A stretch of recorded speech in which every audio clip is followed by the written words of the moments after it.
Questo seminario di oggi si inserisce in 2 corsi, il corso di diritto dei paesi dell'est della professoressa Laura Montanari, che è qui con me, e il corso invece tenuto da me di diritto amministrativo e funzione pubblica nello spazio giuridico europeo. Quindi io adesso, senza ulteriore indugio, passo la parola alla professoressa Montanari per un saluto iniziale. Proverò davvero pochi secondi, innanzitutto per ringraziare il relatore che ha accettato di partecipare a questa seminario barra presentazione, un po' un mix, ma sarà il cuore, insomma, dell'incontro di oggi, il professor Lupo e poi gli altri partecipanti al monografico che hanno deciso di intervenire.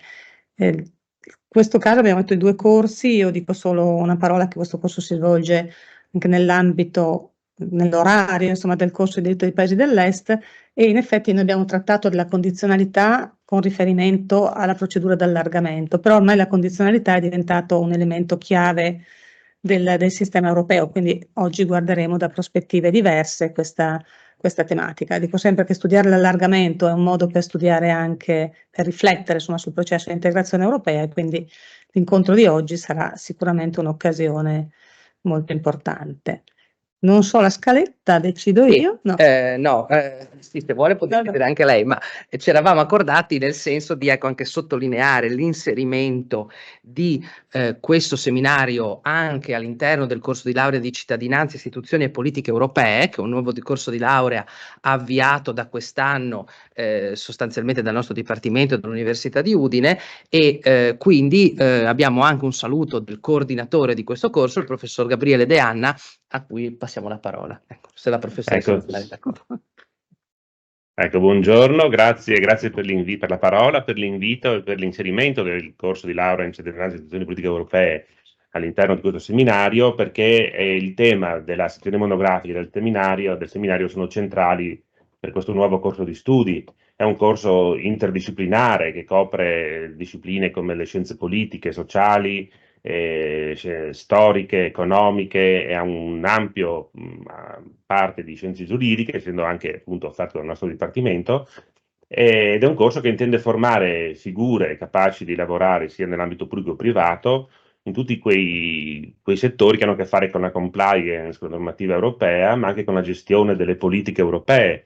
E proprio per il carattere interdisciplinare e per i profili che vuole costruire, ecco, tutto il tema che tratta questa sezione monografica, il tema delle condizionalità e delle entità costituzionali, sono assolutamente centrali. Pensiamo che il tema della cittadinanza europea è fondamentale negli studi della scienza politica attualmente, e che tutto il dibattito sull'unità europea verte in modo molto forte sul tema della condizionalità e delle flessibilità con cui, ecco, si permette un allargamento delle identità e una formazione di un'identità europea nuova. Questi sono i grandi temi che tratta la scienza politica. Quindi il tema è centrale e sono molto felice che il corso di laurea possa partecipare a questo evento. Grazie Gabriele, grazie professor De Anna. Io certamente non farò un'introduzione perché abbiamo già scritto qualcosa con la professoressa Cozzi, ma soprattutto per il fondamentale rispetto dei tempi. Ho solo una riflessione che vorrei condividere con voi, che è questa. Il punto centrale della call for paper era questo: valorizzare le peculiarità dei vari meccanismi di condizionalità, cioè non adagiarsi sulla parola, ma andare a fondo, vedere le differenze, vedere le peculiarità. D'altro canto, devo dire che dopo aver appunto svolto questo percorso tutti assieme, letto i contributi ai fini della curatela, a me personalmente è sorta un'esigenza opposta, cioè l'esigenza di tornare a una visione d'insieme, una chiave di lettura d'insieme, anche perché queste condizionalità hanno la necessità di lavorare assieme, no? Fare lavorare, abbiamo una condizionalità ai fini della protezione della rule of law che assume rilievo anche all'interno del PNRR, ad esempio, quindi del Next Generation EU. E quindi niente di meglio di invitare, ecco, una figura di primo piano come il professor Nicola Lupo, proprio per chiedergli recenti sviluppi, ma anche chiavi di lettura, suggerimenti e ispirazione. Un relatore, dicevo, di primo piano che personalmente ringraziamo tutti, e che non avrebbe assolutamente bisogno di presentazioni, diciamo, in un seminario fra studiosi, ma visto che appunto è anche una lezione, c'è bisogno di dire qualche parola introduttiva, e quindi, visto che appunto è la collega Cozzi che si è fatta carico molto gentilmente di interloquire col professor Lupo, di invitarlo, chiederei a lei di dirci 2 parole. Sì, come ha detto Francesco, per gli studenti essenzialmente possiamo dire qualche parola sul professor Nicola Lupo, che è professore ordinario di istituzione di diritto pubblico presso il Dipartimento di Scienze Politiche della LUISS Guido Carli, è direttore di importanti centri di ricerca, in particolare il Centro Studi sul Parlamento, sempre presso la LUISS, e ancora di master, un master di secondo livello in Parlamento e Politiche, e ancora dei corsi di perfezionamento sul drafting legislativo. Pochissime parole, soltanto per dirvi che come dire, il professor Lupo negli anni ha avuto anche degli incarichi importanti presso la Presidenza del Consiglio dei Ministri, collegati anche con la governance del PNRR, quindi il suo è uno sguardo particolare, cioè lo sguardo di uno studioso che però negli anni ha, come dire, visto in concreto, testato e misurato continuamente come l'ordinamento si muove rispetto appunto all'attualità politica, storica, giuridica che si va formando nel tempo. E se posso permettermi di dire, una delle sue, come dire, dei suoi punti di forza è quello di aver saputo rivisitare concetti che sono tipici del diritto costituzionale, che hanno a che fare con la democrazia, con lo Stato di diritto, col sistema delle fonti, con la forma di governo, guardando proprio le interazioni che sussistono tra livello interno e livello europeo, e quindi seguendo passo passo, minutamente, l'avanzare di un mondo, se volete, nuovo, che fa fatica a star stretto dentro dei concetti che sono consolidati. Con questo mi permetto di dire che abbiamo chiuso l'introduzione, quindi la parola passa a Nicola Lupo, appunto, che è il nostro ospite. Le regole di questo incontro che ci siamo detti sono quelle per cui lui ha ampio spazio per fare la sua relazione introduttiva. Al termine, chi lo desidera liberamente, sia gli studenti se hanno domande, sia le persone che ringraziamo ancora connesse, hanno la possibilità di fare brevi interventi con la raccomandazione appunto che siano di non più di 2-3 minuti, per consentire a tutti di parlare e al professor Lupo di rispondere. Grazie.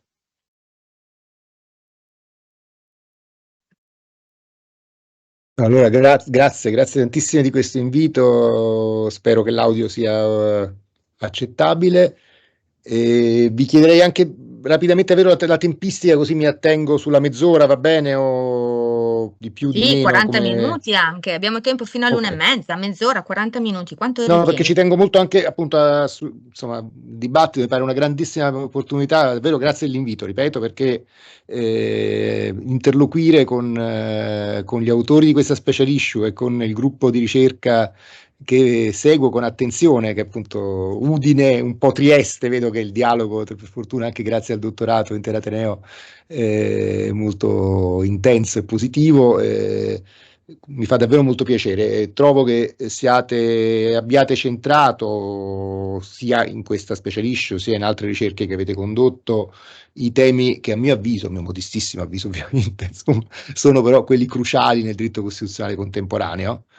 E lo facciate anche con il giusto approccio, che è un approccio attento alle trasformazioni che avvengono nella realtà, anzitutto a comprenderle e poi ad analizzarle criticamente. Qualche volta si tende a fare un po' l'opposto, si tende a partire con qualche pregiudizio ideologico e a guardare, a cercare soltanto conferma di qualche precomprensione che già abbiamo rispetto a quello che accade. Invece secondo me è molto importante fare la fatica di andare a capire cosa sta succedendo e poi provare a ricavare da questo qualche indicazione. Quindi davvero ho apprezzato moltissimo la special issue, ho trovato molto ben articolato sia l'introduzione che avete scritto, in cui avete ben evidenziato le diverse dimensioni della condizionalità, ne avete centrate 4, e anche i contributi riescono a far vedere le potenzialità dello strumento. Appunto si muovono su terreni molto diversi, insomma, e riescono a far capire, a far percepire con chiarezza l'entità e le potenzialità di questo metodo. Giustamente mi pare proprio nel contributo introduttivo, cioè, tutti belli sottolineati in PDF, con la riprova di una lettura attenta che ho fatto, insomma, Antonio Baraggia sottolinea come appunto sia ancora là da venire una profonda e sistematica riflessione teorica circa la natura di questo strumento di esercizio del potere. Quindi il nodo è un nodo grosso che giustamente affrontate in tutta la sua dimensione costituzionalistica, e questo è molto importante, e lo fate quindi la dimensione delle fonti, la dimensione dell'indirizzo politico, la dimensione degli effetti che poi ci sono sulle singole politiche. Quindi sono davvero affascinato, diciamo, da questo lavoro, dal lavoro appunto sulla condizionalità al plurale e anche al rapporto con un altro tema che pure spesso tendiamo ad eludere, ci spaventiamo, la paura, l'identità costituzionale è un concetto che qualche volta appunto va de retro, no? Insomma, perché è un qualcosa che mentre quando parliamo di limiti al potere siamo tutti d'accordo, è il nostro agio nel fare il nostro mestiere di costituzionalisti, quando dobbiamo andare invece a definire e a lavorare di un concetto più critico, ma necessario, indispensabile per il diritto costituzionale, qual è quello di identità, abbiamo subito qualcuno che si mette paura del concetto e preferisce dire no, lasciamolo a qualcun altro, non è un concetto costituzionalistico, e invece è un concetto assolutamente necessario, perché le costituzioni anzitutto tengono insieme una comunità e la identificano, e quindi il concetto di identità costituzionale non è un concetto eludibile, è un concetto con cui dobbiamo fare i conti, quindi davvero complimenti, quindi questo ci tenevo molto a dirlo all'inizio, e insomma è un percorso ovviamente in itinere, sono tutti studi che, quindi in questa chiave, diciamo, quello che posso permettermi di fare io stamani è appunto ragionando un po' sui recenti sviluppi, in qualche modo, e confesso anche perché io non ho una, diciamo, ecco, questo lo devo dire per correttezza, la parola condizionalità un po' non è tra le mie preferite, mettiamola così. Cioè lo strumento è uno strumento prezioso, lo ricostruite bene come si muove appunto dalle organizzazioni internazionali alla politica di allargamento fino alla dimensione interna, all'Unione più di recente, ed è vero, è assolutamente vero che sia così. Nel presentarlo all'esterno io trovo che la parola condizionalità faccia un po' paura e non sia proprio, quindi un punto di discussione su cui mi fa piacere anche capire un po', lancerò appunto, essendo in un gruppo prevalentemente di studiosi più giovani di me, quindi insomma anche posso permettermi di lanciare qualche tentativo di riflessione di temi di ricerca, e forse uno può essere anche proprio quello mentre diciamo, sulla parola identità ho espresso una fortissima adesione e una necessità di non eluderla. La parola condizionalità non sto dicendo che non vada usata, va benissimo in termini analitici, mi domando se sia il modo migliore per presentare questi fenomeni e se ci sia qualche effetto negativo nel parlare di condizionalità, però la sostanza è assolutamente lì, c'è ed non può essere elusa, quindi d'accordo nell'affrontarla. Però ho qualche dubbio nell'usarlo, perché è un concetto che appunto, come giustamente fate, distinguete tra condizioni e condizionalità. Insomma, alla fine rischiamo di cosa includiamo e cosa non includiamo, possiamo discuterlo, no? Rischia di essere un pochino sfuggente e al tempo stesso diciamo non il più facilmente conciliabile con i principi democratici che ispirano i nostri ordinamenti. Quindi bisogna un po' lavorarci e spiegarlo, arrivarci almeno di primo acchito non è facilissimo. Ma questo è ripeto, solo un cenno che volevo farlo anche per giustificare il fatto che appunto tenderei a non usare la parola condizionalità da ora in poi, diciamo, e invece a ragionare di nuovo metodo di governo. Provo adesso, vediamo se riusciamo a far vedere qualche slide, lo faccio in maniera molto, condividendo lo schermo e mettendomi su PowerPoint dovrebbe andare. Eccolo qui. Diciamo, fatemi partire proprio recenti sviluppi, sparo subito un grafico, in modo un po' brusco, mi scuso di questo, ma visto che poi devo parlare dei recenti sviluppi, parto dai recenti sviluppi. I recenti sviluppi sono volti, spero che così vada, a far capire che il Recovery and Resilience Facility, i PNRR per intenderci, funzionano, quindi che la condizionalità applicata all'interno dell'Unione, una condizionalità finanziaria, adesso l'avete ampiamente analizzata, sta dando buoni frutti, anche rispetto ad altri tipi di condizionalità che si sono visti o altri tipi di strumenti di coordinamento delle politiche economiche, penso alle country specific recommendation. Fa abbastanza impressione vedere che tutti quei dati non sono aggiornatissimi, cioè sarebbe qualche aggiornamento da fare, sono tratti dalla midterm review che ha fatto la Commissione europea sull'RRF, pubblicato mi pare a fine febbraio. Tutti gli Stati membri hanno predisposto un loro piano nazionale di ripresa e resilienza, approvati dalla Commissione e adottati dal Consiglio. Quasi tutti hanno firmato gli operational arrangements, mi pare che nel frattempo i Paesi Bassi l'abbiano firmato, ma non sono sicurissimo. Quasi tutti hanno aggiornato il loro piano, con Repower EU ce n'è un altro di quadro che è un pochino più preciso, ma soprattutto se andiamo a vedere quante richieste di pagamento sono state avanzate e quante sono state versate dall'Unione, vediamo che il ritmo è un ritmo un po' inferiore rispetto a quello che, come dire, sarebbe stato fisiologico, ma è comunque di piuttosto intenso, diciamo, e vedete anche probabilmente che l'Italia in questo è, diciamo, in testa effettivamente rispetto almeno al ritmo di attuazione del piano, perché è l'unica ad aver sottoposto 5 richieste di pagamento, di cui 4 conseguite. Quindi finora.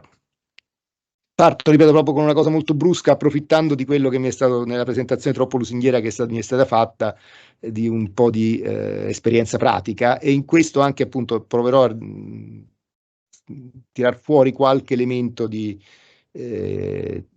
carattere più generale da indicazioni pratiche. Questo in particolare i piani, che sono quanti sono stati rivisti e quanti sono stati rivisti includendo il capitolo Repower EU. Ma non mi soffermo più di tanto, è solo per farvi vedere. Invece, diciamo, questa è praticamente la slide su cui voglio riflettere con voi e provare ad avere qualche primo feedback se riesco. Cosa provo a sostenere? Provo a sostenere che l'applicazione della condizionalità all'RRF e in generale il meccanismo dell'RRF stia delineando un nuovo metodo di governo nell'Unione. Addirittura la mia domanda è se non si tratti di una terza via, almeno potenzialmente, tra il tradizionale metodo comunitario e il metodo intergovernativo.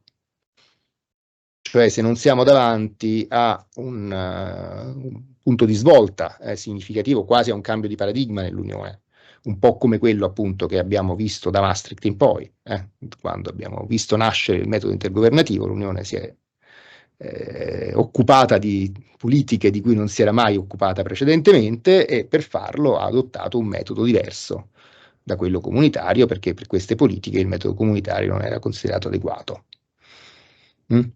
Se ci poniamo in parallelo rispetto a quello che avvenne allora, possiamo forse azzardarci a dire, ed questa è la domanda principale che mi pongo, se stiamo davanti a un abbozzo di un metodo di governo che sia in qualche modo intermedio tra i due. Per cercare di capirlo, cosa provo a fare? Provo a identificare quelli che a mio avviso sono gli elementi essenziali del metodo di governo come delineato nell'RRF, e poi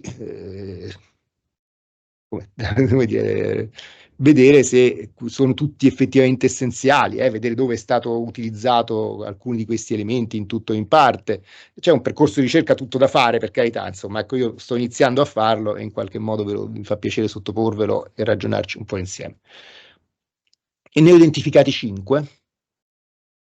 2 sono, diciamo, 2 che attengono ai prerequisiti dell'RRF, uno invece al contenuto dei piani, uno alla natura dei piani, e l'ultimo, secondo me, quello più importante di tutti, è invece un requisito, un elemento procedurale. I 2 prerequisiti sono abbastanza scontati, almeno per il pubblico che partecipa a questo webinar, cioè uno è di carattere finanziario, cioè l'assunzione a debito di risorse comuni sui mercati finanziari, creando così una capacità di bilancio autonoma, sia pure per un tempo limitato e giustificato da un evento straordinario. A questo si collega il prerequisito giuridico, cioè questa strumentazione, questa assunzione a debito, questo utilizzo delle risorse finanziarie comuni è reso possibile da quello che è stato giustamente chiamato da De Witte un uso creativo delle basi giuridiche del trattato, in particolare nell'impossibilità di rivedere, nella impossibilità politica di rivedere, almeno in tempi rapidi, i trattati, di riformare i trattati, si sta utilizzando l'interpretazione le virtù dell'interpretazione costituzionale che altri ordinamenti, pensate a quello statunitense, ben conoscono, e in particolare con riferimento all'articolo 122, primo e secondo paragrafo del Trattato sul funzionamento, dell'articolo 175, terzo paragrafo, si sono adottate interpretazioni un po' ardite, se volete, stando alla lettera dei trattati, ma giustificabili a mio avviso e ben giustificate dalle circostanze e dai caratteri degli strumenti. Al tempo stesso, e qui è il punto su cui la condizionalità in senso stretto probabilmente entra più chiaramente, in che cosa consistono questi piani. Questi piani sono piani di medio termine, quinquennali, di performance, cioè che non si limitano, anzi non intendono rimborsare i costi o partecipare o cofinanziare un investimento. Non sono fondi, ma sono fondi che arrivano solo a condizione, l'unica condizione è quella che siano realizzate in modo soddisfacente una serie di riforme e investimenti che sono specificate in milestone e target. E questa valutazione sul soddisfacente conseguimento di milestone e target è compiuta pressoché in esclusiva dalla Commissione europea. Quarto elemento, vado veloce perché sono cose che appunto sapete, avete studiato anche a fondo, individualmente, però ci tengo a metterle un po' insieme. Questi piani sono piani nazionali. La ownership, l'origine del piano è nazionale. Certo, sono dei piani che devono rispettare, quando sono scritti da ciascuno Stato membro, alcuni macro obiettivi determinati dall'Unione, pensare soprattutto alle transizioni verde e digitale, ma anche allo Stato di diritto, ma anche alle raccomandazioni specifiche paese per paese. E infine, quinto ed ultimo elemento, dicevo, di gran lunga il più importante, secondo me, alla fine, quindi anche su questo il focus rispetto alla condizionalità lo sposto un pochino, consapevolmente. Tutto il procedimento, quindi sia l'elaborazione dei piani, sia la loro modifica, sia soprattutto la loro attuazione, si basa su un dialogo bilaterale, costante e continuo, che viene realizzato sia a livello tecnico sia a livello politico tra la Commissione europea e le istituzioni di ciascuno Stato membro, in particolare il governo di ciascuno Stato membro. Questo è secondo me il punto su cui, ripeto, sto riflettendo e credo che sia insomma, mi farebbe molto piacere ricevere ritorni su questo, se siete convinti o meno, e provo nel tempo che mi rimane a approfondire qualche ulteriore elemento e completarlo un pochino su vari aspetti. Una prima cosa è perché io parlo, e qui soprattutto poi molti di voi condividono con me questa esperienza, essendo un'esperienza un po' generazionale, diciamo, di scrivere in italiano e in inglese al tempo stesso, no? E questo comporta anche l'esigenza che dobbiamo trovare dei concetti che si prestino a essere compresi nelle due lingue, e al tempo stesso a me piace anche provare a importare qualche terminologia del diritto italiano, il diritto costituzionale italiano in queste riflessioni. Non ho paura di parlare ai miei studenti o anche nelle cose che vado scribacchiando in giro di form of government, tanto per dirvene una, o perché no, provare a mettere qualche elemento di questo tipo. E una scelta di fondo nella determinazione di quello di cui abbiamo appena parlato è: parliamo di metodo government o parliamo di metodo governance? E vi lascio immaginare che soprattutto i politologi mi spingono nella seconda direzione. Qualcuno pensa addirittura che mi sia proprio sbagliato, insomma, quando parlo di metodo government in inglese, e invece io devo dire alla fine mi sono andato convincendo che sia più corretto parlare proprio di government anziché di governance.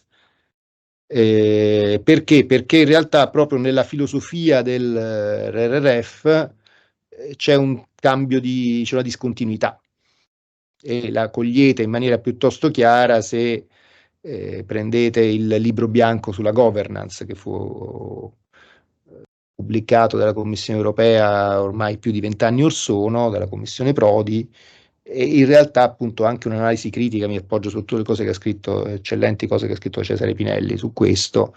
C'era proprio un tentativo di mettere da parte i nodi della legittimazione democratica, di quella che era allora, con terminologia si diceva, la legittimità, la input legitimacy, e invece di focalizzarsi sulla output legitimacy soprattutto, cioè sul fatto che le categorie e gli interessi spingessero a favore di una azione a livello europeo, su cui in particolare attraverso il ruolo della Commissione, che a sua volta sostanzialmente finanziava l'aggregazione europea degli interessi, sosteneva e persino finanziava ha finanziato e continua a farlo in realtà, insomma, l'aggregazione europea degli interessi, e su quella si appoggiava e si appoggia, e non c'è nulla di male che sia così, per carità, non voglio dire che sia questo un problema in sé.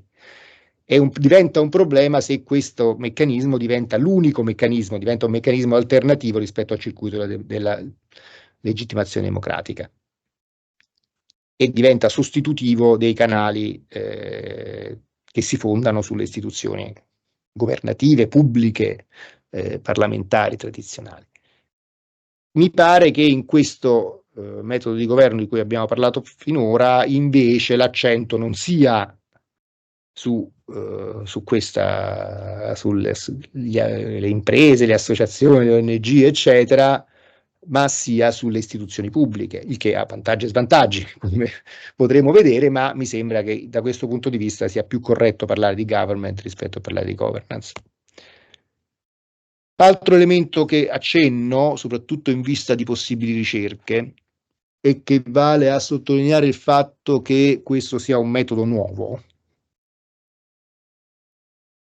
è dimostrato in qualche modo dalla circostanza che la stessa Commissione europea stia man mano completando le caratteristiche di questo metodo, comprendendo e completando, cioè che questo metodo non sia arrivato tutto già bello predefinito, ma che molti elementi minori o apparentemente tali si stanno andando definendo man mano che lo si sperimenta.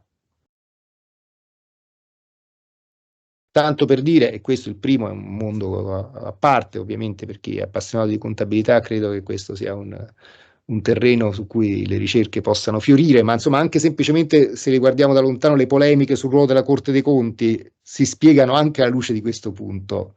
Cioè il fatto che i flussi finanziari in un sistema che si fonda su un piano di performance non sono regolati allo stesso modo dei tradizionali flussi finanziari, in cui invece le risorse europee vanno controllate fino in fondo dove vanno, perché qui sono versamenti agli Stati membri e sono poi gli Stati membri responsabili di utilizzare queste risorse al fine di conseguire gli obiettivi. Però le stesse istituzioni europee, penso in particolare alla Corte dei Conti europea e alla Commissione Cont, quella che riguarda l'effetto al controllo sui bilanci del Parlamento europeo, non è che è stata molto contenta quando la Commissione europea gli ha detto: ah, ma qui è un piano di performance, quindi noi ci fermiamo. No, ha detto: questi sono soldi europei, noi vogliamo andare a vedere dove vanno a finire. E quindi, per esempio, hanno introdotto un emendamento nel regolamento di Power EU in cui chiedono che siano resi pubblici i primi 100 beneficiari delle risorse del RRF in ciascuno Stato membro. E adesso, infatti, se andate sul sito della Commissione trovate i fogli Excel per ciascuno Stato membro che vi dicono chi sono i primi 100 beneficiari, tanto per dirvene una.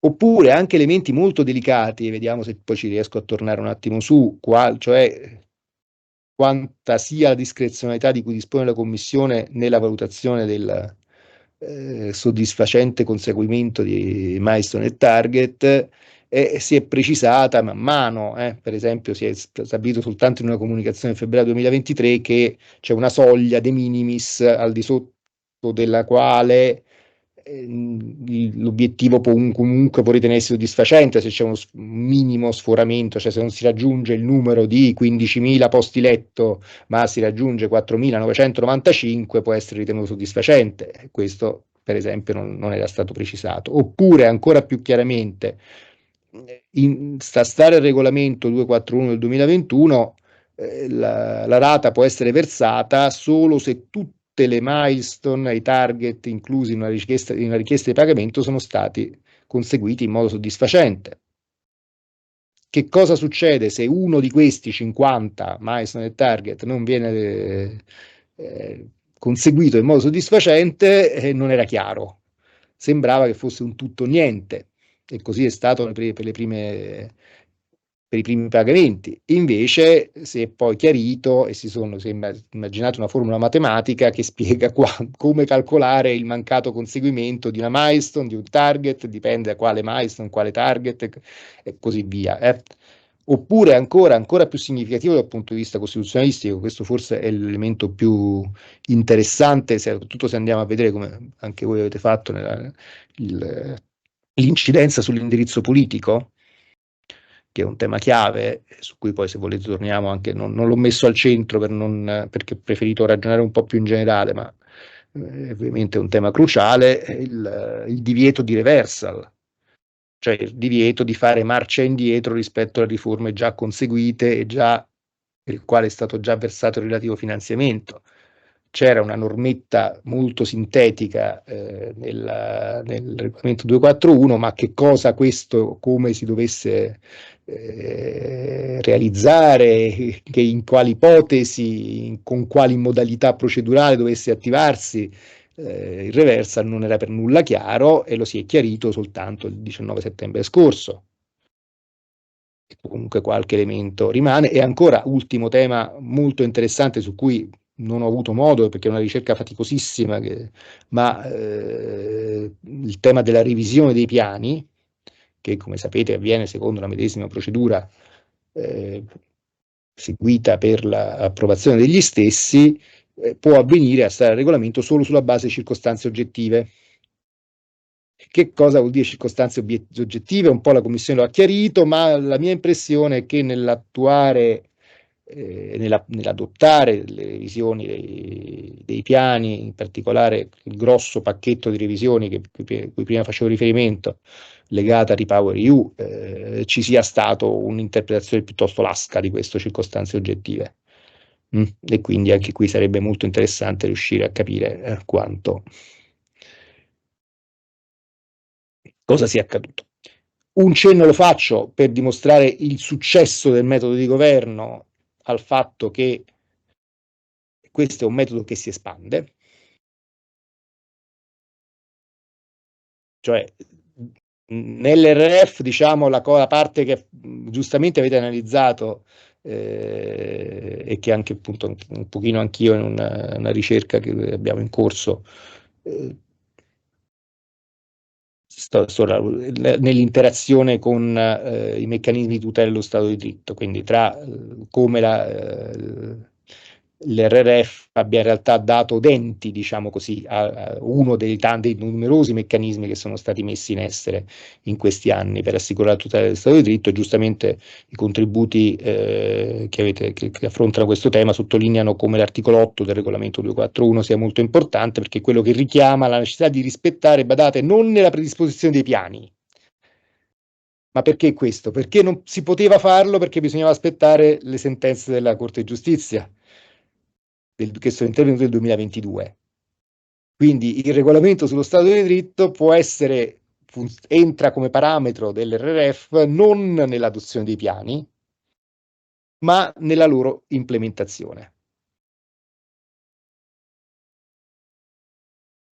Secondo elemento di successo è quello che già ho accennato, il REPowerEU, cioè quando è scoppiata la guerra in Ucraina e quando c'è stato bisogno di incrementare l'autonomia energetica dell'Unione, si è fatto riferimento, non è che proprio si è espanso, no, proprio si è preso lo strumento dell'RRF e lo si è applicato anche a quest'altro obiettivo, con la stessa task force, gli stessi soggetti tant'è che il piano italiano ha aggiunto una 7ª missione, che è quella appunto di REPowerEU.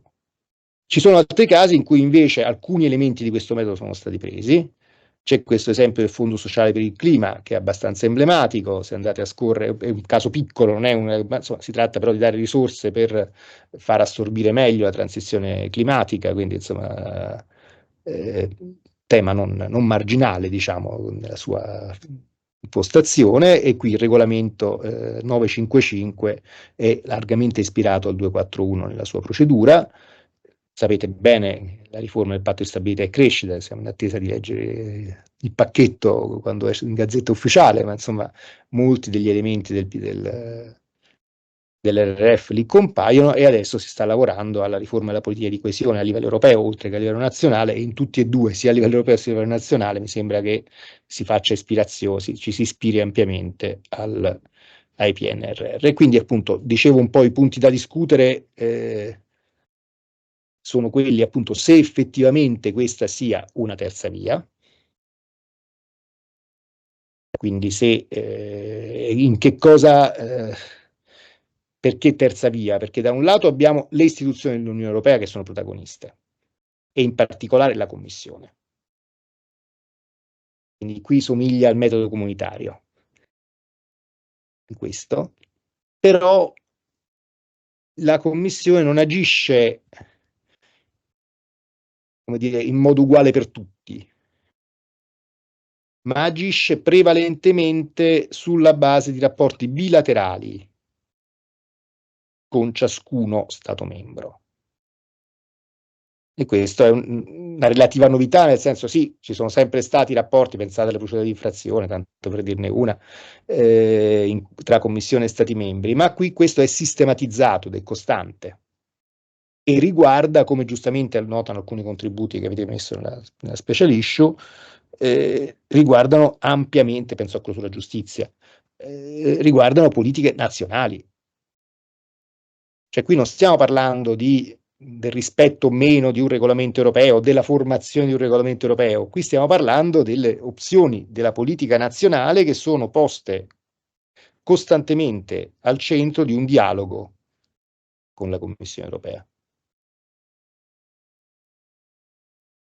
Perciò è un metodo anche espansivo, perciò mi sono permesso di fare un parallelo con Maastricht, perché come con Maastricht l'ambito oggettivo di intervento dell'Unione si è allargata, così l'ambito, per effetto di questo metodo di governo, della condizionalità, se volete, che in esso è incluso, le istituzioni europee e in particolare la Commissione si vanno a occupare di tematiche che sono tradizionalmente, se stiamo a ragionare di competenze, nell'ambito di ciascuno Stato membro. Qui si può poi ragionare su quali siano gli elementi essenziali effettivamente di questo metodo e quali no, se tra questi rientra la capacità fiscale, questo è un tema evidentemente cruciale per la riforma del patto di stabilità e crescita, cioè se occorra una carota oppure se si può andare solo di bastone o in qualche misura, e questo è un nodo non semplice. E poi soprattutto ragionare sugli svantaggi, e qui, come dire, ci sarebbe da ragionare parecchio, insomma, vi accenno soltanto emarginazione dei parlamenti nazionali, riduzione del ruolo dei governi territoriali e incidenza delle valutazioni politiche nell'opera della Commissione. questo è un tema che tra l'altro sarà probabilmente appunto affrontato nel ricorso che il Parlamento europeo ha sollevato nei confronti della decisione della Commissione sull'Ungheria di sbloccare una quota dei finanziamenti delle politiche di coesione. Vediamo come finirà. Anche quello è un tema molto interessante. La Commissione è uno strano oggetto, è un oggetto, come sapete, in parte tecnico e in parte politico. E infatti, secondo me, il punto su cui forse volevo concludere un po' più che appunto, quindi c'è un po' di flessibilità nell'assessment della Commissione, e soprattutto fatemi sottolineare un po' questo aspetto qui, chiuderei con quest'ultima slide, non di più. Anche perché proprio da giuristi, da costituzionalisti, secondo me questo è un tema che non possiamo eludere, secondo me, e un pochino è anche appunto frutto di un minimo di esperienza diretta di interlocuzione con la Commissione nel primo anno e mezzo di implementazione del PNRR italiano. Ed è quello per cui questo dialogo, che è l'elemento a cui accennavo prima, chiave del metodo di governo, cosa riguarda? Riguarda in larghissima parte l'interpretazione delle milestone e dei target. L'interpretazione delle condizionalità, se volete chiamarle come tali. Ripeto, non è proprio il modo, qualcuno proprio descrivendo queste milestone e target sono le condizionalità. Io qualche brivido ce l'ho, insomma, però appunto, ditemi che ne pensate. Il succo è che appunto noi abbiamo delle prescrizioni, che gli stessi stati si sono dati degli obiettivi, e questi obiettivi vanno interpretati nel momento in cui vengono attuati. E questo come lo si fa? E normalmente la Commissione, almeno per quello che ho visto io, dà allo Stato membro la prima parola. Cioè qui c'è scritto che va fatta la riforma del codice degli appalti, la riforma del codice degli appalti prevede che questa cosa debba essere fatta in questo modo. Tu, Stato membro, come intendi procedere? Come intendi interpretarla? Intendi valorizzare al massimo questo elemento? Intendi farlo una cosa un pochino più minimale? Dimmi tu qual è la tua lettura. E poi la Commissione ti dice, secondo me qui potresti fare di più. Oppure qui, visto quello che è successo nel frattempo, mi accontento di un'interpretazione più restrittiva, e così via. Oppure se tu mi porti fino in fondo, mi sviluppi anche più del necessario in un certo aspetto, mi accontento di una cosa minimale da un'altra parte, magari mi basta una dichiarazione di intenti per il momento, perché capisco che tu approvare una legge nei prossimi 2 mesi non ce la fai, tanto poi dovremo tornare nei prossimi semestri su questa stessa misura, quindi se tu mi fai una dichiarazione di intenti forse mi accontento pure. E badate, questo per esempio è quello che sta accadendo adesso con la Polonia, dove pure è interessantissima l'interazione con l'indirizzo politico e con le elezioni in Italia e in Polonia in particolare, credo che siano i 2 casi più interessanti, insomma, da andare a vedere. La transizione del governo Draghi al governo Meloni è stata interessante, se volete ci torno nel dibattito. Anche l'effetto dell'RRF sulle elezioni polacche dell'ottobre del 2023 è molto interessante, ed è interessante che il governo polacco abbia sottoposto la prima richiesta di pagamento 3 giorni dopo essersi insediato, ovviamente sulla base di un piano predisposto dal suo predecessore. Ed è probabile che la Commissione europea abbia un atteggiamento piuttosto positivo e un po' lasco in questa primissima fase nel valutare le riforme, in particolare quelle sul giudiziario e sull'indipendenza del giudiziario, che il PNRR richiede come prime milestone, anzi super milestone del piano. E questo ovviamente avviene a livello tecnico e avviene a livello politico, soprattutto quando non si riesce ad arrivare a un'interpretazione condivisa. A quel punto normalmente il livello del dialogo sale e si sposta a livello politico, e i nodi residui vengono affrontati a livello politico. Lo dico perché appunto questo secondo me è un po' il cuore. Ovviamente è un negoziato, e questo fa sì che il livello di trasparenza e il livello di controllo democratico su questo negoziato siano un problema, tendenzialmente.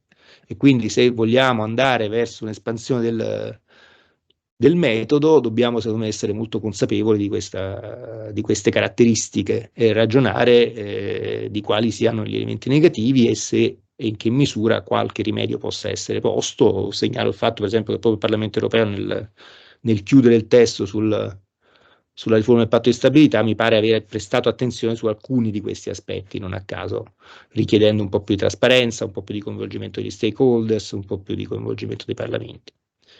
Però i nodi mi paiono essere tutt'altro che marginali. Non ho trattato, ed è l'ultima cosa che dico davvero, il tema dell'identità costituzionale, perché è un tema difficile, avrebbe meritato una conversazione ad hoc probabilmente, però chiudo con una provocazione sul punto, cioè se, la dico proprio un po' brusca, ma insomma tanto appunto potete reagire e dissentire in modo esplicito. Se la Costituzione dell'Unione, come io sono abbastanza convinto, è una Costituzione di carattere composito, allora forse un elemento, se non l'elemento dell'identità costituzionale per quello che riguarda almeno la parte sui poteri, diciamo, forse è dato proprio dal carattere fondante di queste procedure, di questi procedimenti euronazionali, di questi procedimenti dialogici, in cui si va alla ricerca di punti di incontro in una realtà costituzionale che resta plurale, resta composita.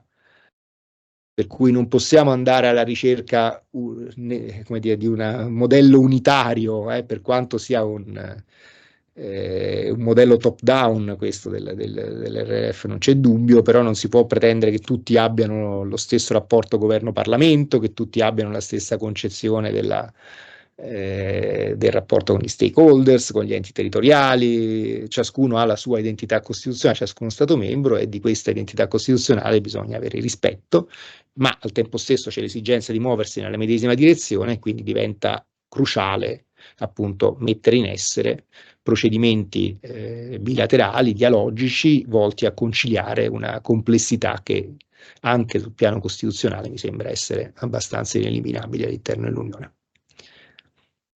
So che appunto è insoddisfacente come conclusione, ma insomma ve la butto lì giusto per non eludere completamente l'ultima parte del tema che abbiamo indicato per quest'oggi. Non vedo l'ora di ricevere ovviamente le vostre reazioni, a completamento, a dissenso, a integrazione, quello che riterrete. Moltissime grazie, professor Lupo, diciamo che ha mantenuto completamente l'aspettativa, diciamo soddisfatto completamente l'aspettativa che avevo enunciato in partenza, di darci anche prospettive, chiavi di lettura. Io sarei fortemente tentato di dire qualcosa, ma credo che in partenza comincerò facendo soprattutto il direttore del traffico, e quindi so che la professoressa Montanari ha una prima domanda o domanda, considerazione. Attenti, ho accennato e subito. No, grazie anche da parte mia, perché davvero è stato interessantissimo. Confesso che su molti aspetti io non avevo riflettuto. Faccio solo una considerazione, pensando così agli studenti al corso di Paesi dell'Est, e per cui abbiamo guardato la condizionalità, la parola difficile da usare rispetto ai Paesi balcani, dell'area balcanica. Però mi domandavo, all'inizio si discuteva di doppio standard, chiediamo troppo a questi paesi nella fase iniziale delle procedure di allargamento, no?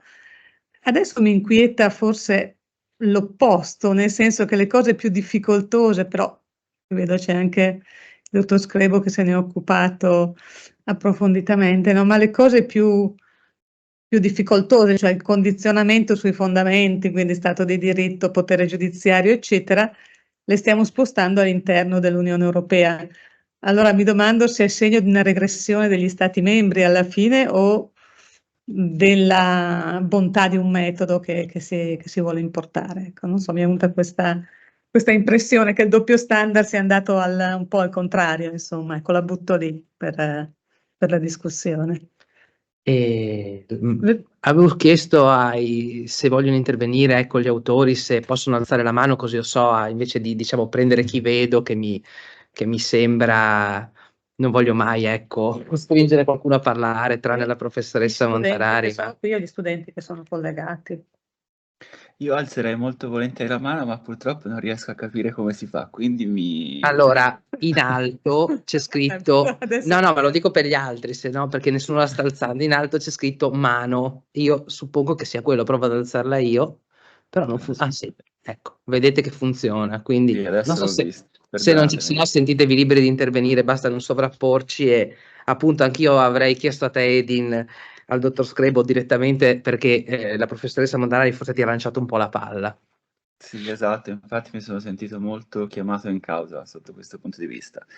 In realtà, ovviamente, ringrazio gli organizzatori e ringrazio molto il professor Lupo per questa sua interessantissima disamine, soprattutto per un punto di vista che io personalmente avevo, diciamo, messo in secondo piano, colpevole probabilmente anche del fatto che mi sono occupato più di Balcani occidentali e quindi di paesi non ancora membri. Quindi grazie molte per gli spunti che ci ha fornito. In particolar modo mi vorrei permettere, diciamo, di collegarmi con quello che ha appena detto la professoressa Montanari. Cioè, sotto questo punto di vista, effettivamente è vero che questa condizionalità europea, per quanto riguarda il processo di integrazione, il processo di adesione, o meglio, degli stati dei Balcani occidentali, è stato molto più forte, mi sembra, qualche anno fa, per quanto riguarda quei valori sanciti all'articolo 2 del Trattato sull'Unione Europea, e invece oggi sia esattamente diventato invece proprio un cavallo di battaglia dell'Unione Europea proprio all'interno, o meglio, fra gli Stati membri dell'Unione stessa. E a tal proposito mi permetto di chiederle, professore, questo punto che si collega alle sue ultime riflessioni sull'identità costituzionale dell'Unione Europea. Mi trovo molto d'accordo con lei quando ha detto che si tratta di una Costituzione composita, ovviamente, e sfaccettata. Mi chiedo, dall'altra parte, è possibile trovare, diciamo così, mi permetta l'espressione, un minimo comune denominatore di questa identità costituzionale europea all'interno di quei principi, o meglio di quei valori che vanno letti come principi dell'articolo 2, per risolvere, diciamo così, i due problemi. Il primo che ha posto la professoressa Montanari, cioè quello dello stato di diritto all'interno dei Paesi membri dell'Unione Europea e anche rispetto ai Paesi che desiderano aderire all'Unione Europea. Non so se questa mia domanda è stata eccessivamente bizantina nella sua formulazione, in ogni caso la riproporrò se ci fosse la necessità. Comunque vi ringrazio per l'attenzione. Molte grazie Edin. Raccogliamo ancora qualche altra Grazie a suggestione, voi. se qualcuno vuole intervenire, prima magari di ripassare la parola al professor Lupo. È più difficile, diciamo, essere seminariali a distanza, online, però ecco, dottor Vincetti, volentieri, dicevo, è più difficile essere seminariali a distanza, ma cerchiamo di esserlo, ecco, di autocoordinarci. Prego. Vabbè. Grazie mille, spero mi sentiate, ho avuto problemi col microfono prima, quindi spero si senta. E anch'io voglio ovviamente ringraziare per questo bellissimo momento tutti gli organizzatori e anche il professor Lupo per la bellissima relazione.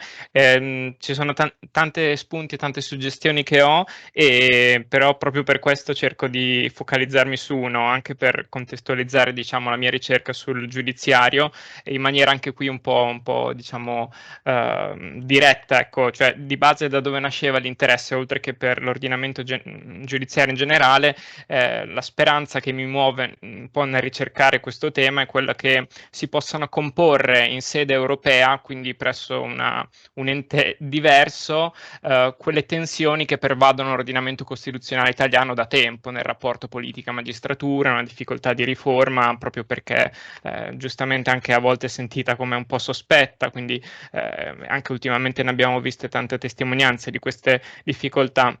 E quindi l'idea che appunto dando maggiore dettaglio a una possibile identità costituzionale europea, a un campo largo dove possono poi coesistere tante cose, mi viene in mente gli scritti della professoressa Montanari sul federalismo giudiziario. È chiaro che Germania e Italia, il ruolo unificatore della magistratura e quindi il ruolo che ha nella forma di governo territoriale è diverso e quindi secondo me quel tipo di diversità devono continuare a esserci. Detto in soldoni, una magistratura unitaria è fondamentale in una realtà come quella italiana e quindi appunto un'identità costituzionale composita.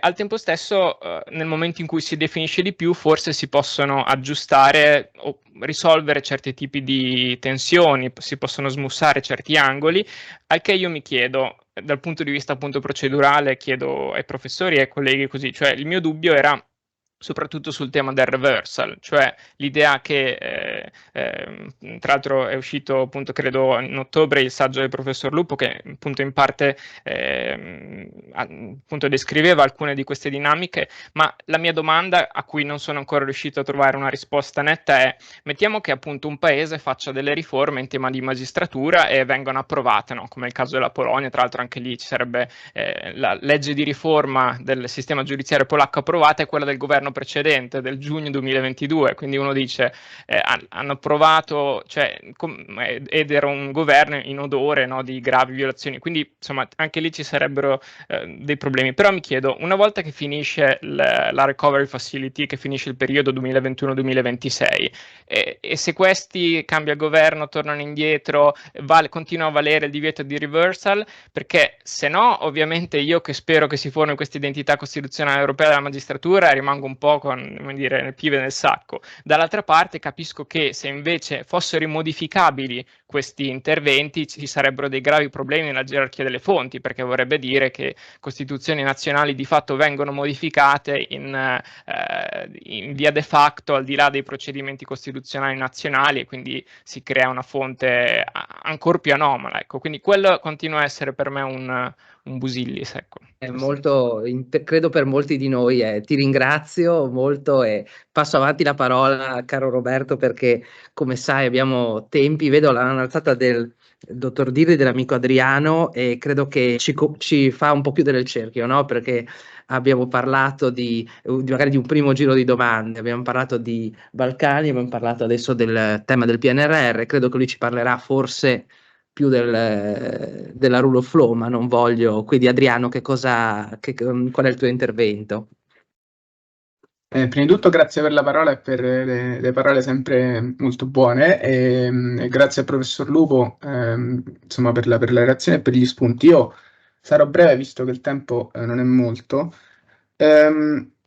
Recentemente, secondo me, a parte l'interesse per i report della Corte dei Conti, che diciamo è stata vista un po' in opposizione alla Commissione, ed è assolutamente vero, però io ho cercato di notare alcuni punti, secondo me, molto interessanti, che sono sostanzialmente due, e quindi mi riconnetto al cosiddetto metodo intermedio. Secondo me, lancio una provocazione, più che di metodo intermedio, questo secondo me è un tentativo, quindi metodo intermedio tramite questi strumenti e soprattutto l'RRF, che è stato evidenziato da tutti, anche dalla Corte dei Conti. Secondo me si tratta di un passaggio verso un metodo più sovranazionale e questo si riflette nell'accento che pone sia la Corte dei Conti sia la Commissione europea nel report del 12 gennaio scorso, appunto sugli effetti che si hanno. Quindi io non direi che diciamo che è un metodo intermedio per un processo di cosiddetta federalizzazione, anche per via amministrativa, secondo me, nell'applicazione di questi strumenti. Quindi è stato fatto l'esempio del codice degli appalti e su come dovrebbe essere implementato. Tuttavia ciò si scontra con un pluralismo di identità costituzionali che secondo me appunto è ineludibile ad oggi. E io, diciamo, a livello di comparazione giuridica, per me, lo vorrei ribadire, già ho condiviso tempo fa la mia idea col professor Lupo, la comparazione con gli Stati Uniti è un po' fuorviante, secondo me, sotto alcuni aspetti, perché diciamo, un sistema di condivisione di alcune finalità dell'ordinamento, nonostante la storia degli Stati Uniti ha dimostrato, diciamo, anche la guerra civile e tante altre questioni ancora aperte, lì c'era. E appunto io vorrei ribadire che nonostante le critiche della Corte dei Conti europea, si trova un po' un punto in comune che è sull'RRF e sulla capacità di coagulare diversi sforzi da parte di diverse istituzioni a impronta sovranazionale verso una maggiore integrazione a livello giuridico. Ovviamente l'altro aspetto che rimane scoperto è quello di cui avete parlato, è quello del pluralismo delle identità costituzionali. Ora, ovviamente tanti spunti che mi sono segnato un po' a caso sul mio quaderno e quindi non vado oltre, però in caso posso chiarire successivamente il mio intervento. Grazie mille. Grazie mille Adriano, se il professor Lupo è d'accordo potremmo fare alcune sue prime considerazioni o preferisce che raccogliamo tutti gli spunti alla fine? No, allora io penso che anche perché poi alla fine il relatore si trova 20 domande, è un po' difficile rispondere a tutti, che possiamo, ecco, rievocarlo nella nostra conversazione e chiedergli, ecco, di svolgere, non so, alcune prime di considerazioni su queste domande. Se posso fare una nota, no? Quello che mi sembra un binomio che vediamo tra allargare, ampliare, e il problema d'altro canto di mantenere fermo il centro, no? Quindi allargamento dell'Unione, ma difficoltà ad assicurare il rispetto dei valori fondamentali da tutti gli stati. Allargare nuovi strumenti per fare cose nuove, quindi adesso anche per esempio sostegno rispetto alle armi all'Ucraina, facciamo cose assolutamente nuove, la difesa comune, ma anche qui di nuovo la difficoltà, la carenza di strumenti, l'inefficacia dell'articolo 7. Allora anch'io lancio una provocazione, perché anche a me piacciono, il professor Lupo sicuramente le saprà cogliere. La mia domanda è questa: questo metodo intermedio, assolutamente convincente l'idea dal mio punto di vista di un nuovo strumento, potrebbe essere anche un sistema per cercare di riempire qualche lacuna e cercare un punto di equilibrio fra tutte queste esigenze di fronte alle quali si trova l'Unione.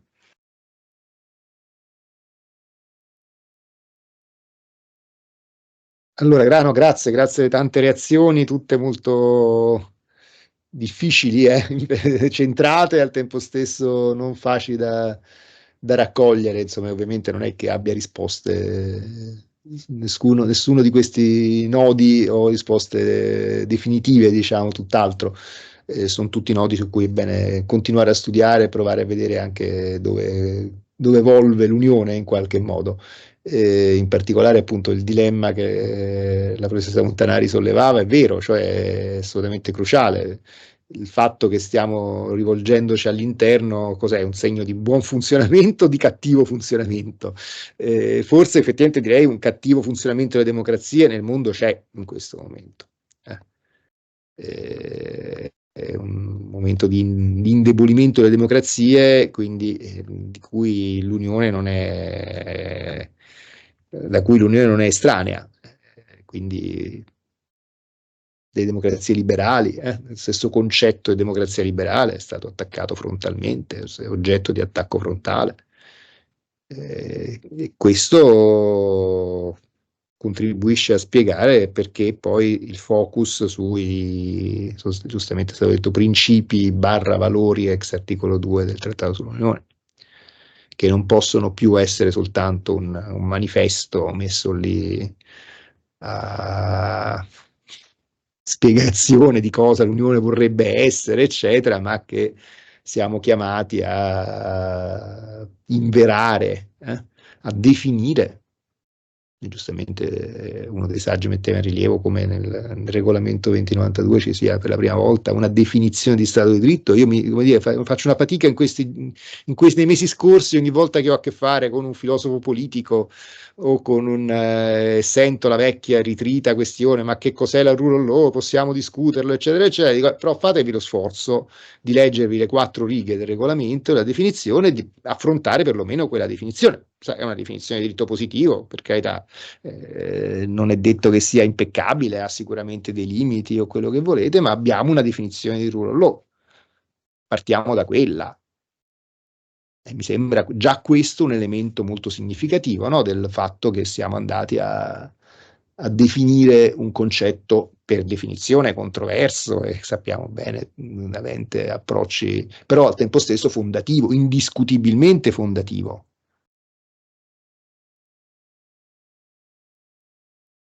Quindi il fatto che sia rivolta anche verso l'interno è risponde un po' a questo, al mutamento dei tempi in qualche modo che abbiamo. E sicuramente appunto l'articolo 2 è un minimo comune denominatore, su questo non avrei molti dubbi, e il giudiziario all'interno di questo è il pezzo del ruolo che è anche più semplice, no? più semplice, più evidente e più essenziale. Non a caso la giurisprudenza della Corte di Giustizia, quella sentenza del 2018 sui giudici portoghesi, che mi sembra essere anche quello un cambio di paradigma non da poco,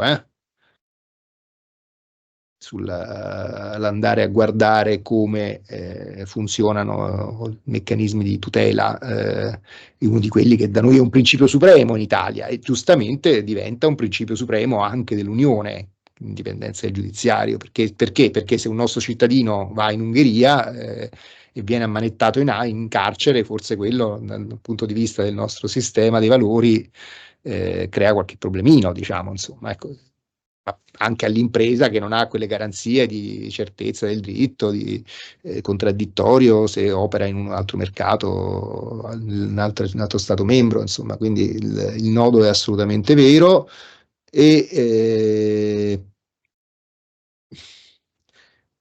come dire, un pochino insomma, la partita inizialmente era stata pensata soprattutto per i progressivi allargamenti dell'Unione, dicendo sì, le condizionalità le mettiamo per l'ingresso, poi una volta che sono dentro i problemi si sciolgono da soli, insomma, no? È un pochino come si è fatto col Parlamento europeo, prevediamo l'elezione diretta e poi vediamo che succede, insomma, no?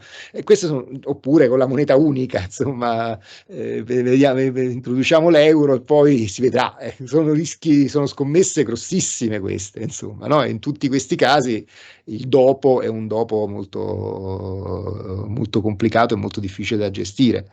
In questo la domanda sul reversal dopo il 2026 ci sta tutta, assolutamente, grazie.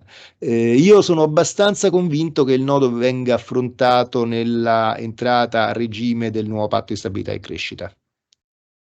E qualche cenno c'è, se non sbaglio, in una di considerando del nuovo regolamento, nel senso che e questo anche la partita che in questo momento sta apparendo sui giornali della proroga eventualmente del termine del 2026 dei PNRR è legata a questo punto qui, cioè è evidente che se si può tornare indietro su tutte le riforme fatte con i PNRR dal 2026 in poi, il meccanismo avrebbe fallito, diciamo, sostanzialmente. Allora, cosa si può provare a fare? Richiedere negli elementi, nelle condizionalità che ci saranno sul patto di stabilità e crescita, anche quello che siano mantenute o addirittura perfezionate tendenzialmente quelle misure, quelle riforme che sono state avviate, realizzate con i PNRR. Questo mi pare la via più fisiologica. Fermo restando, e questo ci tengo a sottolinearlo, che non è che lo Stato non può cambiare quelle riforme.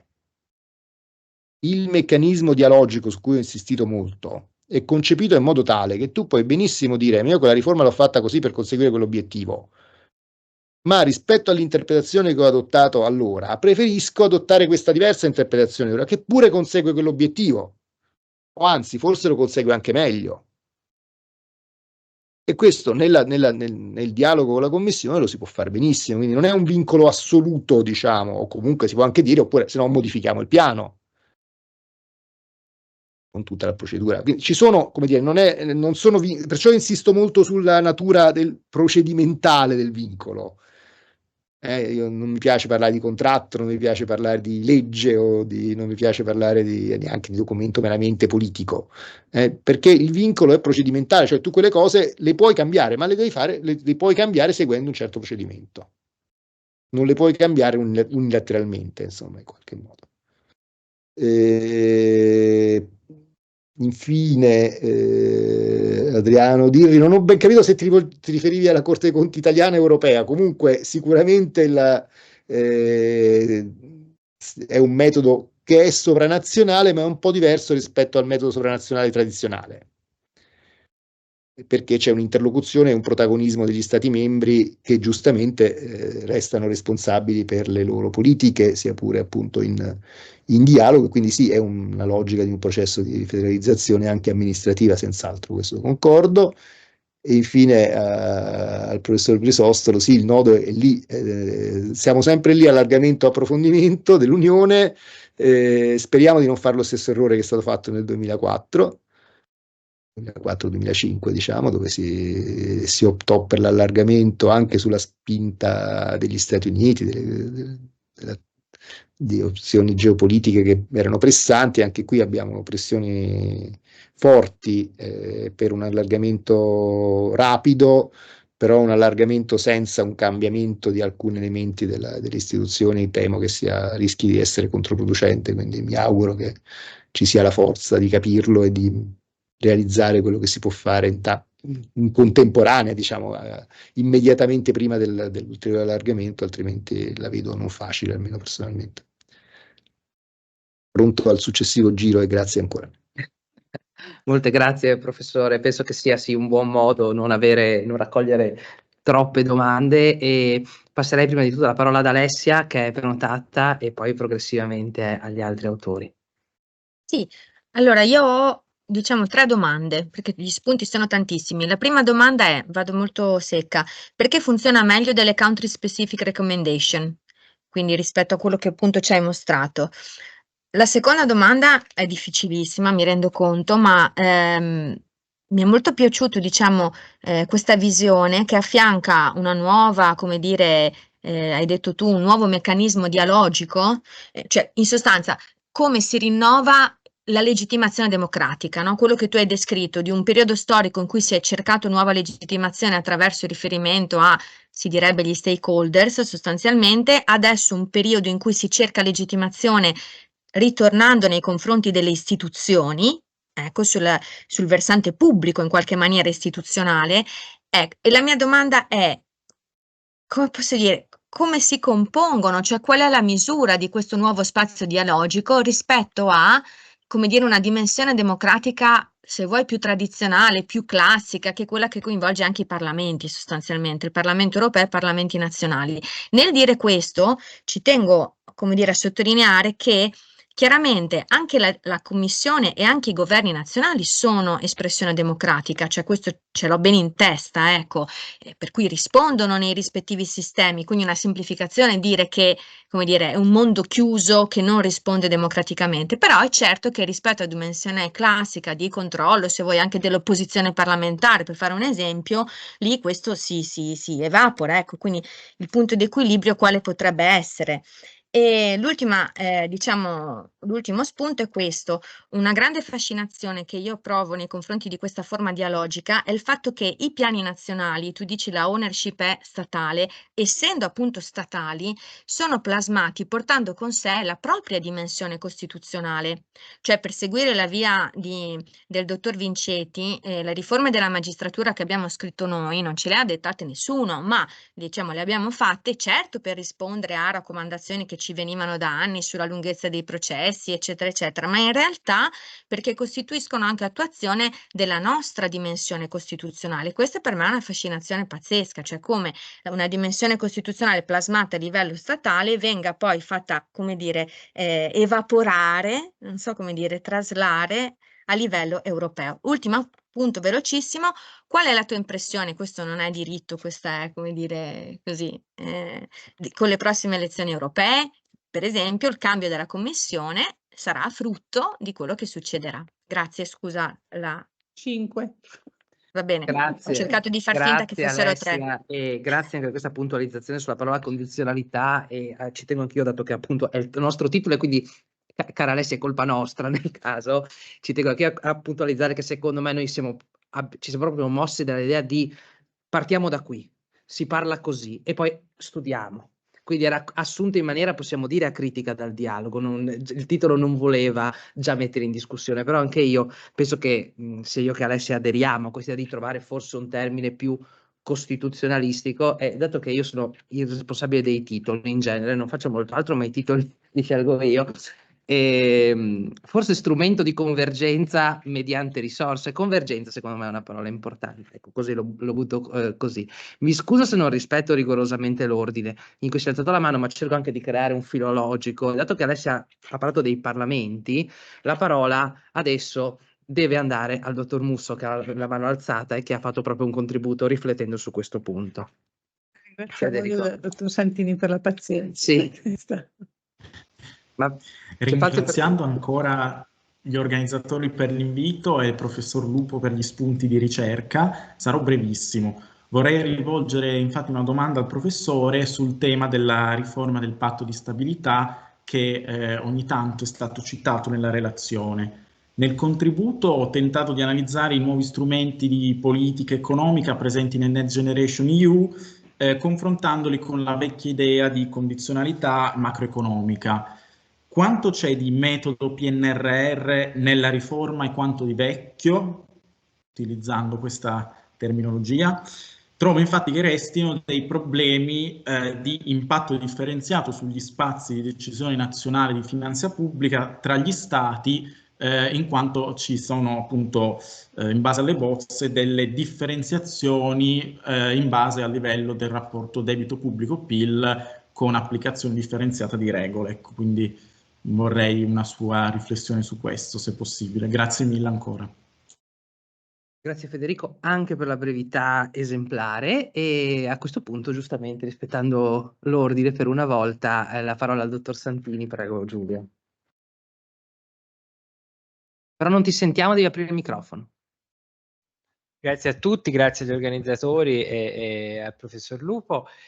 Io mi ricollego un po' a quello che diceva la professoressa Cozzi con un'osservazione e una domanda. L'osservazione è che in effetti questo nuovo metodo euronazionale rappresenta veramente un po' la sintesi di istanze diverse, cioè da un lato quella di una proiezione della decisione dal livello eurounitario e dall'altro quella di una partecipazione dei governi, secondo me, che trova nel momento decisionale europeo il modo di rafforzare in qualche modo decisioni che hanno invece una portata essenzialmente interna. Io vedo un po' questo nuovo meccanismo come un modo di legittimare internalizzandolo, fra virgolette, il vincolo esterno, e questo mi sembra molto interessante.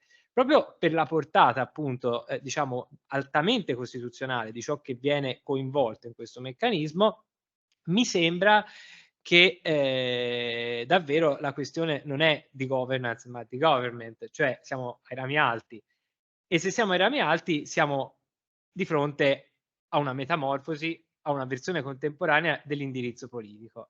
Allora qui arriva la domanda: se l'indirizzo politico alla fine si presenta come volontà che in qualche modo cerca di imporsi, volontà politica, volontà di fini, questa può esistere e può essere il frutto di un negoziato, cioè di un incontro di volontà?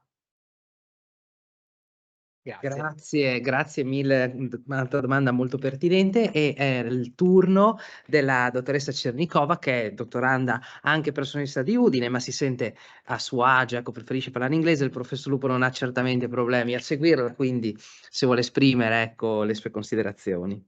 Come commenteresti l'influenza della politica, in particolare la crescita della destra estrema nel ridefinire la condizionalità, soprattutto per i paesi dell'Europa centrale e orientale dell'Est? Quali sarebbero gli impatti sulle questioni finanziarie di allargamento? Partiamo da questo momento per il futuro. Grazie.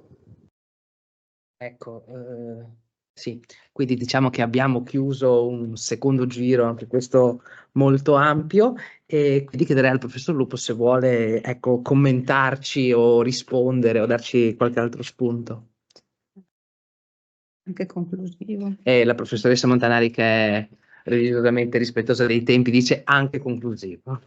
Però allora, se è conclusivo posso fare un inciso, c'è un inciso che c'è un punto su cui ho qualche dubbio rispetto a quanto dice il professor Lupo, intervento che mi vede d'accordo al 99%.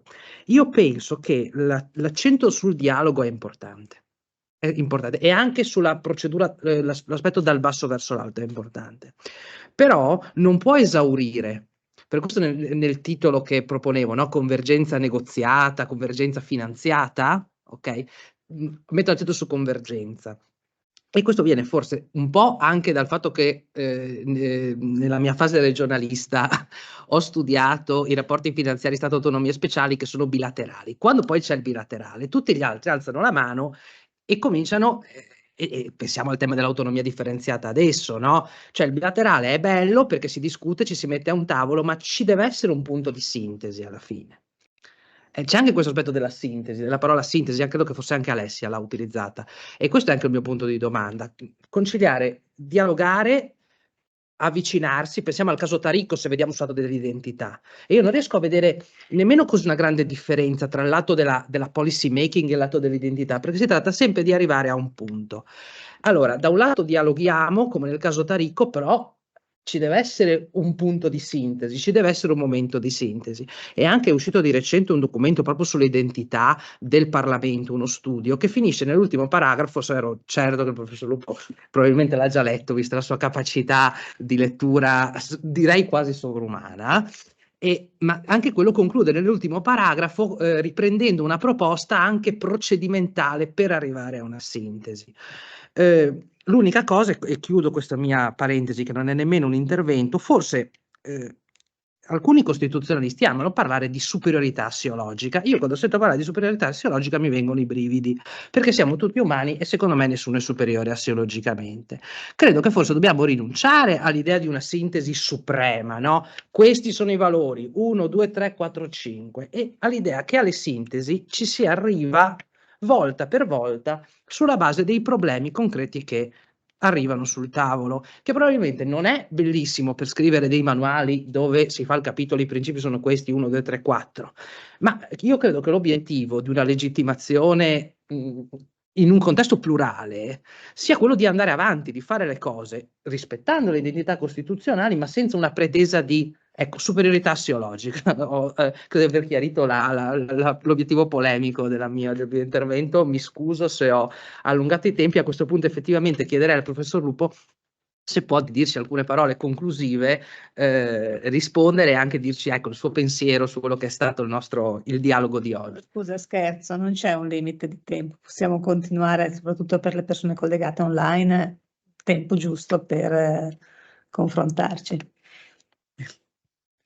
L'orario è un orario cattivo per andare senza limiti di tempo, quindi non voglio rovinare il pranzo, la sopravvivenza di ciascuno dei partecipanti, quindi mi limiterei massimo 8 minuti, diciamo così, con 5 minuti di sforo rispetto all'orario previsto. E in questa chiave mi scuserete se sarò molto sintetico nel rispondere a alcune sollecitazioni. Grazie ancora davvero di tutte le cose che avete detto, chiesto, eccetera. Inizio ovviamente da Alessia, che mi ha chiesto appunto perché funziona meglio delle country specific recommendation, e qui c'è una ragione tecnica, perché la condizionalità è vera in questo caso, cioè la risorsa non arriva, mentre le country specific recommendation se non sono rispettate poi si rinnovano l'anno successivo, ma non c'è oppure la sanzione è troppo grave per poter essere applicata, troppo grossa per poter essere applicata, quindi invece qui la sanzione il meccanismo è molto rifinito, molto ben concepito, quindi c'è una costruzione migliore del meccanismo. E poi c'è anche effettivamente, per raccontarlo, uso un'espressione che usò Matteo Renzi, insomma, dicendo le country specific recommendation somigliano, che è stata ripresa dalla letteratura politologica, per cui non sono io il primo ad averla portata a livello scientifico, somigliano alle raccomandazioni di una vecchia zia noiosa, che ci dice bisogna riformare il catasto, bisogna fare la riforma fiscale. Sì, ok, lo so, grazie. No, la zia noiosa che non dobbiamo attraversare la strada senza guardare a destra e a sinistra. Sì, o copritevi bene quando fa freddo, insomma, ecco.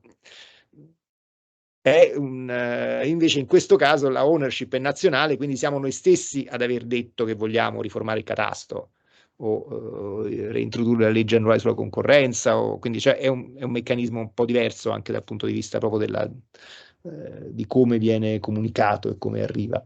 Sì, il nodo della legittimazione democratica è cruciale. Bisogna ragionare su come è chiaro che questo ritorno sul government rientra anche un po' è coerente con il ritorno dello Stato nell'economia, mentre 25 anni fa il trend era diverso, diciamo, quindi c'era un approccio anche un po'. E qui effettivamente c'è un ritorno dello Stato, anche delle grandi imprese pubbliche, delle società in house, delle grandi società di consulenza appoggiate allo Stato, insomma ci sono una serie di nodi che sarebbe interessante anche approfondire. I parlamenti in tutto questo faticano, però secondo me lo spazio che possono ricavarsi è nella strategia.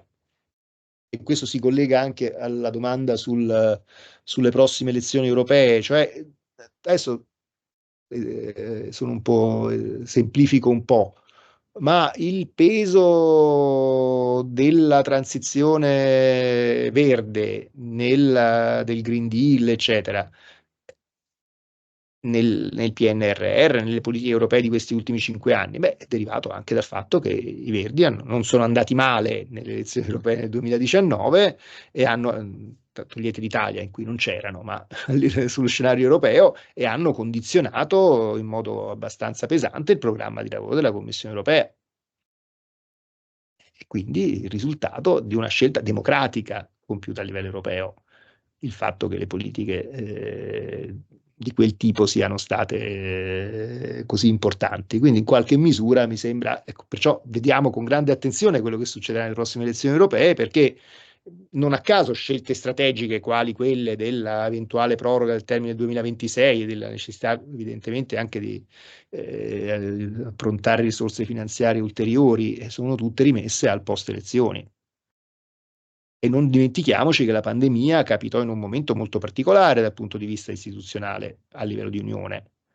Cioè capitò quando avevamo un Parlamento da poco eletto, una Commissione da poco insediata che aveva un suo programma che era stato presentato e condiviso dal Parlamento europeo, e non a caso le priorità dell'RRF ricalcano il programma della Commissione europea che si era da poco insediata. Quindi la politica conta ancora, non è che non conta. Certo, è una politica che ha bisogno di essere tecnicamente ben assistita, ha bisogno di muoversi su più livelli, altrimenti rischia poi di essere bypassata e di portare a governi tecnici o simili, insomma. Quindi condivido, sì, cattivi pensieri appunto sulla condizionalità, appunto, come l'ho detto, vengono anche a me, e un pochino, come dire, il dialogo che io ho esaltato, però finisce anche per somigliare, se non guidato democraticamente, se non seguito dai parlamenti, a quello delle troiche. Come dire, alcune persone hanno anche hanno lavorato sia presso il Fondo Monetario Internazionale sia presso la Commissione Europea, e qualche volta il sentirmi dire ma qui siamo al 15 dicembre, che ci mettete a fare una legge entro il 31 dicembre? Mi sono sentito un po' la Repubblica delle Banane. Ho anche reagito in quel contesto, forse sbagliando, dicendo non si può fare, insomma, no? Cioè, siamo un paese democratico, oppure no, c'è un minimo di un procedimento legislativo, sì, possiamo provare a inventarci un qualcosa, ma non c'è un'esigenza comunque di garantire il rispetto appunto anche dell'identità costituzionale e delle caratteristiche che ciascuno Stato membro ha. E questo sulla magistratura è un punto interessante, devo dire, anche qui riporto un'esperienza volante di una conversazione sempre con la Commissione europea e dintorni. A un certo punto mi fanno la critica, prima vogliono incentivi sull'efficienza del giudiziario, dei giudici, e quindi anche poi si dicono però qui dobbiamo stare attenti a rispettare l'indipendenza del giudiziario, perché avevano contemporaneamente, la stessa commissione seguiva anche la Polonia. Vagli a dire che in Italia abbiamo un problema un po' diverso, che non è quello il nostro problema, diciamo, ma è un problema, come dire, e questo porta evidentemente a dei punti di incontro che, insomma, ecco, sono non facilmente identificabili. Ma insomma, giusto per raccontarvi qualche sprazzo dell'esperienza, come anche i lati negativi di questo dialogo, che ovviamente sono dietro l'angolo, insomma, non voglio nasconderli. Sì, convergenza negoziata, finanziata, sostenuta, incentivata, non lo so, però abbiamo bisogno di convergenza. Ecco, questo così al professor Crisostolo, anche l'ultimo punto, che sono assolutamente in sintonia, ci vuole la sintesi, ci mancherebbe. I procedimenti servono perché portano alla sintesi, e perché della sintesi abbiamo bisogno dannatamente, abbiamo bisogno soprattutto nel mondo di oggi. Se l'Unione Europea non è in grado di arrivare a una sintesi anche in tempi ragionevoli e una sintesi effettiva, non conta, viene bypassata a pie pari. Quindi l'esigenza di sì, il bene, il pluralismo, bene la natura composita della Costituzione, ma abbiamo bisogno di arrivare a punti di caduta rapidi e che tengano. Quindi sì, la sintesi appunto non arriva perché un valore vale in quanto tale. Io per esempio quando parlo di primato tendo sempre anche nel gioco linguistico consueto con l'inglese a non tradurlo mai come supremazia, primato del diritto dell'Unione, ma semmai a leggerlo come precedenza, come una regola di regolazione del traffico. Chi viene da destra non è che gli do la precedenza perché è più forte o più bello, perché c'è la macchina migliore, eccetera, ma perché c'è una regola di precedenza in cui per coesistere dobbiamo dargli, per far funzionare il mercato abbiamo bisogno di una regola di primato. Ma non c'è una supremazia perché quello viene da destra, insomma, ecco, per intenderci, perdonate la banalizzazione, ma insomma in qualche misura l'esigenza di sintesi assolutamente la condivido appieno.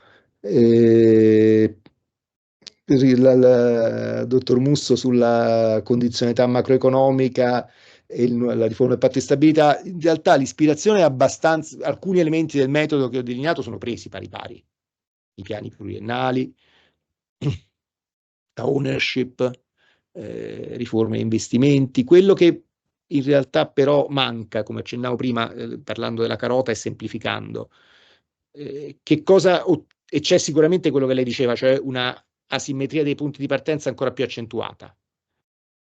Cioè è chiaro che non c'è, anche nel PNRR non c'è una simmetria piena. In questo caso va a nostro vantaggio come Italia, sia come ammontare di risorse, sia come impegno, come ambizione del piano. Nel caso della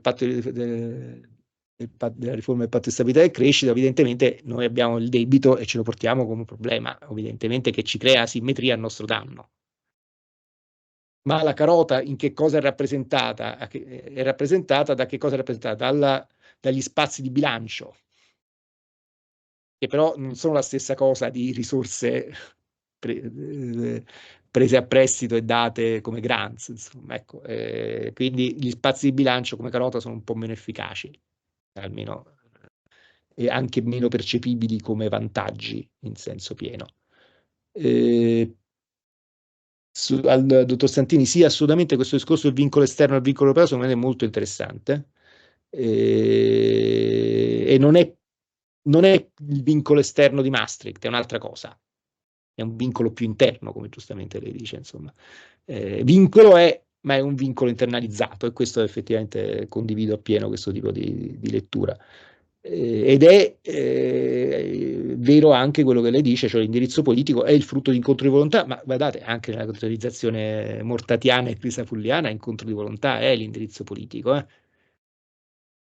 almeno nelle letture meno autoritarie dell'indirizzo politico, è comunque il frutto di un processo a cui partecipano più soggetti, e quindi è normale che così sia. Qui abbiamo un indirizzo politico multilivello, quindi con tutte le difficoltà, e qui l'esperienza degli stati e delle federazioni ci può essere utile sicuramente. E la dottoressa Cernicova, sì, concordo, la definizione di Stato di diritto è un punto di partenza, e la politica secondo me non deve essere un elefante nella stanza. La politica per noi è un elemento cruciale, e come costituzionalisti ce lo dobbiamo ricordarlo anche ai nostri amici, appunto, che magari si innamorano del meccanismo amministrativisti o comunitaristi, che fingono di dimenticarsi che c'è la politica. La politica c'è, per fortuna, e è parte del gioco. E in questa chiave, appunto, le esperienze italiane e polacca di un cambio di governo drastico nel corso di attuazione di un piano ci gioca anche, alla fine, se volete, la partita potete anche leggerla come sfida delle democrazie rispetto alle autocrazie nel reggere le esigenze di programmazione di medio e lungo termine che le democrazie hanno. Il limite delle democrazie è quello, è noto, è quello dello short termism, cioè dell'essere frutto della logica del breve periodo, perché è legata a appuntamenti elettorali. In qualche misura i meccanismi di programmazione, specialmente se efficaci, come un po' sono questi di cui stiamo parlando, sono modi per rimediare allo short termism, e questo anche mi sono reso conto. Chiudo su questo, scusate, sono un pochino più lungo del previsto, ma una interessantissima riunione in cui per ragionare sul Repower EU c'erano i vertici delle grandi partecipate, Eni, Enel, SNA e compagnia bella. Loro hanno una programmazione su 20 anni, 25 anni. Il governo Meloni appena insediato le sembrava una cosa bellissima di poter dire noi ragioniamo fino al 2026. Loro quasi ci ridevano dietro dicendo sì, il pezzettino della nostra programmazione, insomma. E avevamo un governo di inizio legislatura anche un qualche orizzonte, aspirazione di durare 5 anni, insomma, adesso poi vedremo, ma anche in base alle europee. Però per dire, perché i poteri pubblici si possano inserire in queste dinamiche, devono avere questa capacità, questo orizzonte temporale più lungo. E al tempo stesso la dimensione politica non va persa. E questo è il dilemma, insomma, in cui poi questi meccanismi sono chiamati a operare. Perdonate, sono stato 5 minuti più lungo del previsto. No, ma 5 minuti intensi, mille grazie, molto interessanti. E io e la professoressa Montanari a sua insaputa abbiamo deciso che le parole di saluto finale le lasciamo alla professoressa Cozzi, quindi Alessia. Bene, brevissimo. Grazie mille al professor Lupo per aver accettato il nostro invito e per questa bellissima occasione di incontro. Speriamo che ci siano altre opportunità per tenere vivo il tema. Grazie a tutti coloro che sono intervenuti in presenza, agli studenti dei 2 corsi della professoressa Montanari, del professor Grisostolo, della professoressa Giovannella e gli altri qui connessi con noi. E grazie appunto sia a coloro che hanno collaborato alla sezione monografica, perché è ancora sempre un piacere ascoltarli, che a tutti quanti hanno voluto essere diciamo nostri udditori in questa occasione. È andato tutto bene, anche tecnologicamente, questo ci rende entusiasti. Bene, quindi buon pranzo a tutti quanti e grazie ancora Nicola.